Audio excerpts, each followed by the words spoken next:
নমস্কাৰ, good morning. মোৰ নাম অঞ্জলি কুণ্ডু। মই এটা নতুন ভিডিঅ' লৈ আহিছোঁ আজি। কালি ভিডিঅ'টো বহুতে লাইক কমেণ্ট কৰিছে, ভাল লাগিছে। সিহঁতক অশেষ ধন্যবাদ মোৰ ফালৰ পৰা। মই আজি এটা নতুন ভিডিঅ' আকৌ এটা লৈ আহিছোঁ। একদম যোনে কাটিং একদম নতুন শিকিছে, যোনে একোৱেই নাজানে, সিহঁতৰ কাৰণে এই ভিডিঅ'টো। যদি কিবা মই ভুল কৈ পাইছোঁ তেতিয়াহ'লে মোক ক্ষমা কৰিব।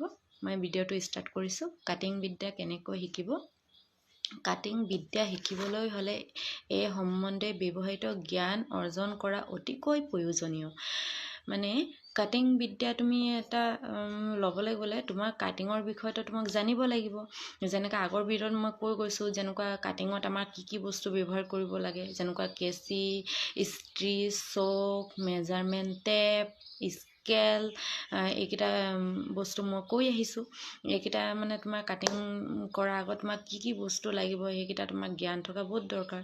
তদুপৰিও ইয়াৰ বাবে জোখ মাখ, চিত্ৰ অংকন আৰু সাংখ্যিক জ্ঞানৰো প্ৰয়োজনীয়।